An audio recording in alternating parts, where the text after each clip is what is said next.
శ్రీకృష్ణ పరబ్రహ్మణే నమః. ఈరోజు పారాయణంలో మనం అక్రూరుడు బృందావనానికి వచ్చి కృష్ణుణ్ణి తీసుకుని రమ్మనమని చెప్పి కంసుడు చెప్పినందువల్ల రావడం గురించి తెలుసుకుందాం. ఇక్కడ కంసుడు కృష్ణుడు ఎక్కడ పెరిగిపోతున్నాడోనని చాలా ఆందోళనలో ఉన్నాడు. ఈలోగా కంసుడు మరణించవలసిన సమయం ఆసన్నమైపోయిందని తెలుసుకున్న నారదుడు వచ్చి ఒక మాట చెప్పాడు. కంస, ఇన్నాళ్ళ నుండి నిన్ను చంపేవాడు ఎక్కడ ఉన్నాడని కదా నువ్వు చూస్తున్నావు. నేను చెప్పేస్తున్నాను, నిన్ను చంపేవాడు వసుదేవుని కడుపునే పుట్టాడు. ఈ వసుదేవుడే కారాగారంలో తలుపులు తెరుచుకుంటే కృష్ణుని యమునా నదిని దాటించి నందవ్రజంలో నందుని దగ్గర పడుకోబెట్టాడు. ఇతను కొడుకే నిన్ను చంపేవాడు, అష్టమ గర్భంలో పుట్టాడు అని చెప్పాడు. ఇలా అనగానే ముందు ఆ వసుదేవుని చంపేస్తానని కంసుడు కత్తి తీశాడు. ఇప్పుడు నారదుడు, ఇప్పుడు నువ్వు వసుదేవుని చంపేస్తే నీ మృత్యువు పోదు, ఎందుకీ దేవకీ వసుదేవులను చంపడం అన్నాడు. ఇప్పుడు కంసుడు దేవకీ వసుదేవులను తెచ్చి చెరసాలలో బంధించమని ఆజ్ఞ చేశాడు. వాళ్ళిద్దరినీ తీసుకువచ్చి చెరసాలలో బంధించారు. బంధించిన తర్వాత నారదుడు ఒక మాట చెప్పాడు. నీవు బంధువులందరి చేత ఎందుకు ద్వేషించబడుతున్నావో అందుకు సంబంధించిన నీ జన్మరహస్యం చెబుతాను విను అన్నాడు. ఈ విషయాన్ని మనం చాలా జాగ్రత్తగా గమనించాలి. చాలామంది మా వంశంలో ఒక మహాపురుషుడు పుట్టాలండి అంటూ ఉంటారు. మహాపురుషుడు పుట్టాలని అనుకున్నవాడు మహాపురుషుడు పుట్టడానికి కావలసిన రీతిలో నడవడిని కలిగి ఉండాలి కదండి. నారదుడు ఈ రహస్యాన్ని కంసుడితో చెబుతున్నాడు. నీ వారు నీకు శత్రువులు, ఎందుకో చెబుతాను విను. నీ తల్లి మహాపతివ్రత. ఆమె ఒకనాటి సాయంకాలం పుష్పవాటికి యందు వ్యవహరిస్తోంది. ఆవిడికి భర్త సమాగమన కాంక్ష కలిగింది. ద్రవిళుడు అనబడే గంధర్వుడు ఇతరుల మనస్సులను కనిపెట్టగలిగిన వాడు ఆ సమయంలో అదృశ్య రూపంలో తిరుగుతున్నాడు. వానికి ఇతరుల మనస్సు తెలుసు. నీ తల్లి మనస్సును తెలుసుకున్నాడు. ఉగ్రసేనుడి రూపంలో వచ్చాడు. ఆ వచ్చినవాడు తన భర్త కాడేమోనని ఆవిడికి అనుమానం వచ్చింది. అనుమానం వచ్చిన ఉత్తరక్షణం వాడు తన నిజస్వరూపంతో నిలబడ్డాడు. ఆవిడ ఆగ్రహించింది. అప్పుడు వాడు అన్నాడు, ఇది అలోమ సంపర్కము. ఈ అలోమ విధానంలో నేను గంధర్వుడును, నీవు మనుష్యకాంతవు. గంధర్వులు మనుష్యకాంతలతో సుఖము అనుభవించవచ్చు. దానివలన చాలా తేజస్సు కలిగిన కుమారుడు జన్మిస్తాడు. నేను నీకు ఒక గొప్ప వరం ఇస్తున్నాను. నీకు గొప్ప పరాక్రమం కలిగినవాడు, బుద్ధి కలిగినవాడు అయిన కుమారుడు జన్మిస్తాడు అని ఇంకా ఏదో చెప్పబోతున్నాడు.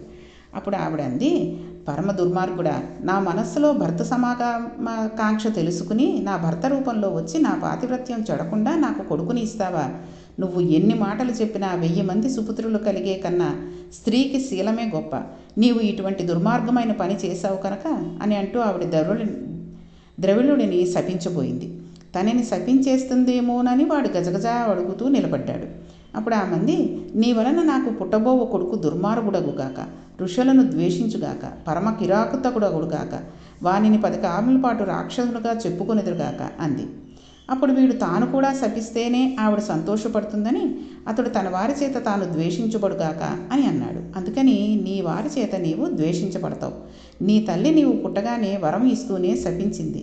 ద్రవిళుడు కూడా శపించాడు. అందుకే నీ బ్రతుకు ఇలా అయిపోయింది.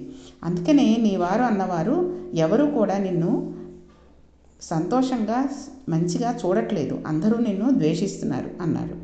నారదుడు అలా అనగానే కంసుడు తన బంధువులందరినీ తెచ్చి కారాగారంలో పడేశాడు. వీళ్ళందరూ నన్ను చంపేవాళ్ళే, నేను వీళ్ళని చంపేస్తాను అన్నాడు అని అక్రూరుని పిలిచి, అక్రూరా, నీకు తెలుసు నేను బ్రతకాలని అనుకుంటున్నాను, కృష్ణుడు నన్ను చంపాలని అనుకుంటున్నాడు. అందుకని నీవు వెంటనే బయలుదేరి బృందావనానికి వెళ్ళి కృష్ణుడిని తీసుకురా. నీ మేనమామ అయిన కంసుడు ధనుర్యాగం చేస్తున్నాడు. ఆ ధనుర్యాగం చూడడానికి నీవు బయలుదేరి రావాల్సింది అని ఆహ్వానించి తీసుకురా.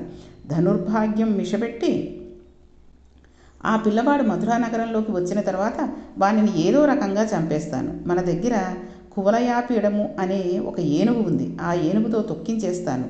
చాణూర ముష్టికములనే 2 మల్లులు ఉన్నారు. వాళ్లతో మల్లయుద్ధం పెట్టి చంపించేస్తాను. ఒకవేళ తప్పుకుంటే నేను చంపేస్తాను కాబట్టి బెంగలేదు. ఎలాగైనా సరే మామయ్య పిలుస్తున్నాడని తీసుకురా అని చెప్పాడు.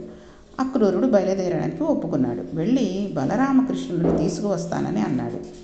అక్రూరుడు అనుకున్నాడు, జ్ఞానం కలిగిన వారు, బ్రహ్మమును తెలుసుకోవాలనుకుంటున్న వారు ఏ మహాపురుషుని పాదములకు ఉండే బొటనవ్రేలి గోటి కాంతిని చూసి అజ్ఞానాన్ని పోగొట్టుకుంటున్నారో అటువంటి మహాపురుషుడైన కృష్ణుని నా రథం ఎక్కించుకుని తీసుకురమ్మని పంపిస్తున్నాడు. ఎంతో వైరంతో అయితేనేమి ఇలా కృష్ణుణ్ణి రథం మీద కూర్చోబెట్టి తీసుకువచ్చే భాగ్యాన్ని నాకు ఇచ్చిన కంసుడు లాంటి స్నేహితుడు ప్రపంచంలో ఉండడు అని కృష్ణుడి దగ్గరికి బయలుదేరుతున్నాడు. చూడండి, అతనికి ఒక చెడ్డ పని అప్పచెప్పినట్టుకి అప్పచెప్పాడు కృష్ణుడిని తీసుకురమ్మని. అతన్ని వధించేస్తానని చెప్పాడు. అయినప్పటికీ కూడా కృష్ణుడు తన రథంలో ఉండి తనతో పాటు కూడా రావడం ఎంత అదృష్టమో అని పొంగిపోతున్నాడు అక్రూరుడు. మధురా నగరంలో కంసుని రాజ్యంలో ఉంటున్న అక్రూరుడికి కృష్ణుడి మీద ఇంత భక్తి ఎలా ఏర్పడింది? అక్రూరుని తల్లిదండ్రులు గాంధిని, స్వఫల్కుడు. గాంధిని తండ్రి గారికి ఒక కోరిక ఉండేది.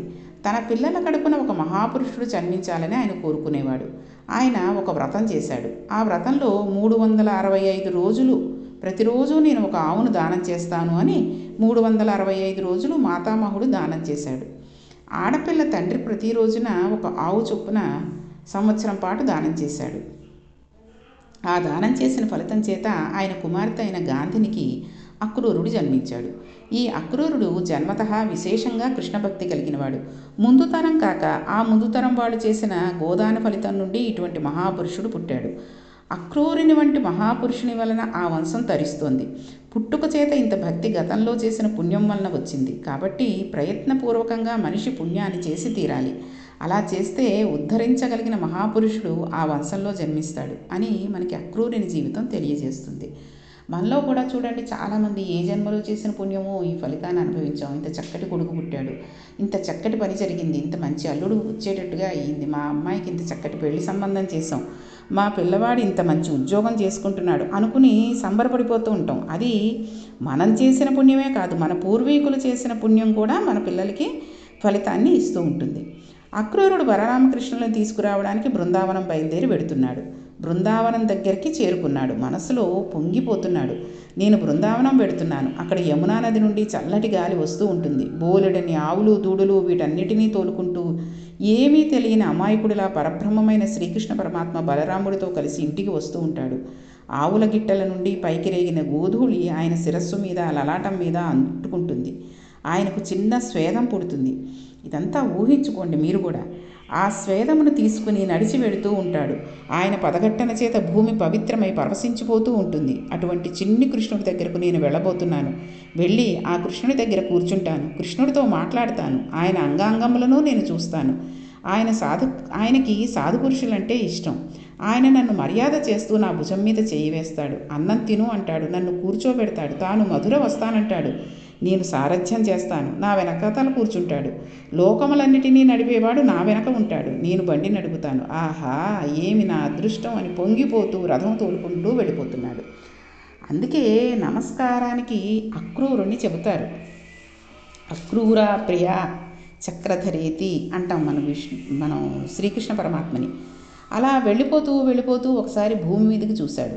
అక్కడ దివ్యరేఖలతో కూడిన చిన్ని చిన్ని పాదముద్రలు భూమి మీద కనిపించాయి. అంటే ఆలమందతో కృష్ణుడు అటుగా వెళ్ళి ఉంటాడని భావించాడు. ఆయన కృష్ణుడు నడిచిన భూమి మీద తాను రథం మీద వెళ్ళడమా అని అనుకున్నాడు. ఒక్కసారి ఆ రథాన్ని ఆపాడు. ఒళ్ళంతా ఆనందంతో పొంగిపోయింది. రోమాంచితం అయిపోయింది. తను కిందకు దిగాలని కూడా మర్చిపోయాడు. కన్నుల వెంట బాష్పధారలు కారిపోయాయి. వెంట్రుకలు నిక్కబడుచుకున్నాయి. కంఠము గాద్గదకమైపోయింది. నా స్వామి ఇలా నడిచి వెళ్ళాడు. ఆయన పాదముద్రలు నేను చూస్తున్నాను అనుకున్నాడు. స్వర్ణదండము రథము నుండి కింద పడిపోతే ఎలా పడిపోతుందో అలా రథం నుండి కింద పడిపోయాడు. తన స్వామి నడిచిన చోట తాను కింద పడ్డాను అనుకున్నాడు. దొర్లేశాడు. ఆ ధూళి అంతా ఒంటి మీద పోసేసుకుని బృందావనంలో నందుడు ఉండే ఇంటికి దగ్గరికి వెళ్ళాడు. ఆవుల మందలో ఒక ఆవు పొదుగు దగ్గర కూర్చుని అంతటా వ్యాప్తి చెందిన నారాయణతత్వం బృందావనంలో నందుని ఇంట్లో పాలు పితుకుతోంది. రాశీభూతమైన పరబ్రహ్మమును నా మాంసనేత్రములతో చూస్తున్నాను. నా జన్మ ధన్యమైపోయింది అనుకున్నాడు. వెళ్ళి కృష్ణుడికి బలరాముడికి నమస్కరించాడు. మానవ జన్మ ఎత్తినందుకు మీ ఇద్దరినీ చూసి ధన్యత చెందాను అన్నాడు. బలరాముడు అన్నగారు కాబట్టి మర్యాద చూపించి అక్రూరుడిని గబగబా తీసుకువెళ్ళి ఉచితాసనం మీద కూర్చోబెట్టాడు. కాళ్ళు కడిగి ఆ నీళ్ళని తన తలపై చల్లుకున్నాడు. అర్ఘ్యం ఇచ్చాడు, పాద్యం ఇచ్చాడు, మంచి భోజనం పెట్టాడు, మధుపర్కం ఇచ్చాడు, ఒక గోవును దానం చేశాడు, తాంబూలం ఇచ్చాడు. బలరామకృష్ణులు వచ్చి అక్రూరుని పక్కన కూర్చున్నారు. భక్తికి ఈశ్వరుడు ఎంత వసుడవుతాడో చూడండి. వారికి అక్రూర, మధురలో అందరూ కుశలమా అని అడగబుద్ధి వేయలేదు. ప్రభువు దూర్తుడైన చోట క్షేమం ఎక్కడ ఉంటుంది? కంసుడు పరిపాలిస్తుండగా మధురలో ప్రజలు క్షేమంగా ఎలా ఉంటారు? మా తల్లిదండ్రులైన దేవకీ వసుదేవులను మరల ఖైదు చేశాడు. మా అమ్మ దేవకీదేవిని చంపబోయాడు. ధూర్తతనంతో ప్రవర్తిస్తున్నాడు. నీవు మహానుభావుడువు. నీవు 365 గోవుల దానము వలన పుట్టినవాడివి. మహానుభావ, అక్రూర, ఏ పని మీద మీరు ఇంత దూరం వచ్చినారో చెప్పవలసింది అన్నారు. అప్పుడు అక్రూరుడు అన్నాడు, మహానుభావ, మీకు తెలియని విషయం కాదు. కంసుడు ధనుర్యాగం అనే మిషతో మల్లయుద్ధములను ఏర్పాటు చేశాడు. ధనుర్యాగము మిషతో మేనల్లులు కాబట్టి మిమ్మల్ని ఆహ్వానిస్తున్నాడు. కానీ అంతరమునందు అతని కోరిక వేరు. మీ ఇద్దరిని చంపడం కోసమని మధుర పిలుస్తున్నాడు. దానికి నన్ను వినియోగించాడు. మీ శక్తి సామర్థ్యాలు నాకు తెలుసు. మీరు దీపముల వంటి వారు. మీ మీద పడిన మిడతలు కాలిపోతాయి. కాబట్టి ఈ రీతిగానైనా మిమ్మల్ని సేవించుకుందామని నేను వచ్చాను అన్నాడు. వెంటనే కృష్ణ పరమాత్మ అక్కడ ఉన్న పెద్దలను పిలిచి అన్నారు, మీ అందరూ కూడా పాలు, వెన్న మొదలైన భాండములను సిద్ధం చేయండి. రేపటి రోజు ఉదయం నేను బలరాముడితో కలిసి అక్రూరుడితో మధురానగరం వెడుతున్నాను. కంసమామ మమ్మల్ని యాగానికి పిలిచాడు. ధనుర్యాగమునకు వెడుతున్నాం అన్నాడు. ఈ వార్త బృందావనంలో గుప్పుమంది. కృష్ణుడితో గోపకాంతలు విపరీతమైన అనుబంధం పెంచుకున్నారు. కృష్ణుడిని చూడకపోతే ఒక్క నిమిషం కూడా గడవలేని స్థితిలో ఉన్నారు. రేపటి రోజున కృష్ణుడు మధుర వెళ్ళిపోతున్నాడు. ఇంకా మళ్ళీ మనకి కనబడతాడా? మనం వెర్రిగోలపరచలం. మధురానగరం కంసుడు పరిపాలిస్తున్న రాజధాని. అక్కడ ఎంతంత అందమైన వాళ్ళు ఉంటారో వాళ్లతో సంతోషంగా సుఖంగా గడుపుతాడు. ఇంకా వెనక్కి ఎందుకు వస్తాడు? మనల్ని ఎందుకు లాలిస్తాడు అని అనుకున్నారు. ఇప్పుడు వారందరి కోపం కూడా అక్రూరుడి మీదకి వెళ్ళిపోయింది. ఎందుకు? అక్రూరుడే కదా తీసుకుని వెడుతున్నాడు. అందుకని వాళ్ళు అన్నారు, ఇతని పేరు అక్రూరుడా? ఇతని పేరు క్రూరుడు. కృష్ణుడు పుట్టినప్పటి నుంచి లీలలు అనుభవిస్తూ హాయిగా కృష్ణుడితో ఆడుకుంటూ కృష్ణుడితో పాడుకుంటూ ఆవుల వెనక దూడల వెనక బలరామకృష్ణులు వెడుతూ ఉంటే, వాళ్లతో గోపబాలురందరూ వెడుతుంటే ఎంతమంది రాక్షసులు వచ్చినా మనకేమిటి, కృష్ణుడు ఉన్నాడు అని సంతోషంగా ఉంటే, ఈ దుర్మార్గుడు వచ్చి కృష్ణుడిని మన దగ్గర నుంచి తీసుకువెళ్ళిపోతున్నాడు. వీడు క్రూరుడు తప్ప అక్రూరుడు కాదు అని అన్నారు వాళ్ళు. అని కృష్ణుని రథానికి అడ్డుపట్టారు. దామోదర, గోవింద, కేశవ, నువ్వు వెళ్ళడానికి వీలు లేదు. నిన్ను మేము విడిచిపెట్టి ఉండలేము. నీవు వెళ్ళిపోతే ప్రాణములు లేని శరీరములలా పడిపోతాం అన్నారు. పరమాత్మ వాళ్లతో మాట్లాడలేదు. వాళ్ళని పక్కకి తొలగమనండి, ఇది నా ఆజ్ఞ. నేను మధురకు బయలుదేరుతున్నాను అన్నాడు.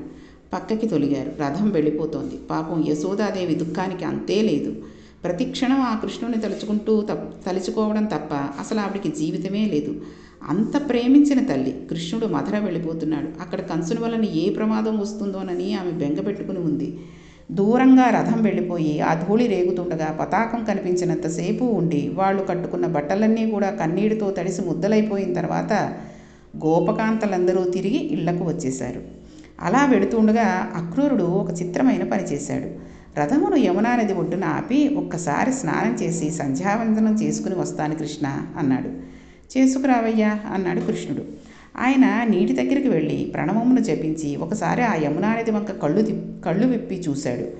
యమునా నది నీటి మీద బలరామకృష్ణులు కనబడ్డారు. ఆశ్చర్యపోయాడు. ఇదేమిటి, రథం మీద నుండి దిగి నీటి మీద నిలబడ్డారు అని మళ్ళీ వెనక్కి తిరిగి చూశాడు. రథంలోనే కనబడ్డారు. అలా కనబడడం ఈశ్వరుని దివ్యశక్తి అనుకున్నాడు. అనుకుని యమునా నది స్నానం చేద్దామని మునక వేస్తే ఎవ్వరికీ ఇవ్వని దర్శనం పరమాత్మ అక్రూరుడికి ఇచ్చాడు. ఆయన ఎలా దర్శనం ఇచ్చారో చూపిస్తున్నారు ఇక్కడ. మనం కూడా ఒక్కసారి ఊహించుకుని ఆ పరమాత్మ దర్శనం చేసుకుందాం. పరమాత్మ చక్కగా పెద్ద నల్లని మబ్బు ఎలా ఉంటుందో అలా ఎర్రటి చుట్టలు చుట్టుకున్న ఆదిశేషుడి మీద పడుకుని ఉన్నాడు. వక్షస్థలంలో మెరిసిపోతున్న లక్ష్మీదేవిని పొంది ఉన్నవాడిని, నాభికమలం నుంచి కమలం బయటకు వస్తే ఆ తమ్మర పువ్వులో కూర్చుని అయోమయంగా అటూ ఇటూ చూస్తూ 4 ముఖాలతో వేదాలు చెబుతున్న చతుర్ముఖ బ్రహ్మను, పిల్లవానిగా అప్పుడే కనిన శ్రీమన్నారాయణుని, అక్రూరిని ఆశీర్వదించడానికి చేయి ఎత్తితే ఆయన వేసుకున్న కంకణములన్నీ గణగణ ధ్వని చేస్తుంటే కాళ్ళు చేతులు కదిపిన నారాయణుని దర్శనం పొందాడు. అంతేకాకుండా అక్రూరుడు యమునలో మునిగేటప్పటికీ సనకసనందనాది మహర్షులు మొదలగు వారందరూ స్తోత్రం చేస్తుండగా క్షీరసాగరం నందు ఆదిశేషుని మీద అలవోకగా పవళించిన అదితత్వమైన ఆదినారాయణుని దర్శనం పొందాడు. ఇప్పుడు అక్రూరుడు పరమాత్మను అద్భుతమైన స్తోత్రం చేశాడు. కృష్ణ, జగదాధార, సమస్త బ్రహ్మాండములు నిండినవాడా, సత్వరజస్తమో గుణములను నీ అధీనంలో ఉంచుకున్నవాడా, సృష్టి స్థితి లయములను చేసేవాడా, బ్రహ్మాండములన్నిటినీ లయం చేసి ఆఖరణ మర్రి ఆకు మీద పడుకుని ఏమీ తెలియని వాడిలా బొటనవేలు నోట్లో పెట్టుకున్న వటపత్ర సాయి, తండ్రి, ఈనాడు శేషుని మీద పడుకుని నాకు ఇలా దర్శనం ఇచ్చావా? ఏ పుణ్యం చూసి నాకు ఇలా దర్శనం ఇచ్చావు? నేను నీకు ఏం సేవ చేశాను? కేవలం నిన్ను ధనుర్యాగమునకు తీసుకువెళ్ళడానికి నీ దగ్గరికి వచ్చాను. కృష్ణుడి దగ్గరికి వెడుతున్నానని పొంగిపోయాను, అంతే. ఈ పొంగుకు నాకింత ఫలితమా? నాకింత దర్శనమా? అని ఈశ్వర సౌలభ్యమును ప్రార్థన చేశాడు.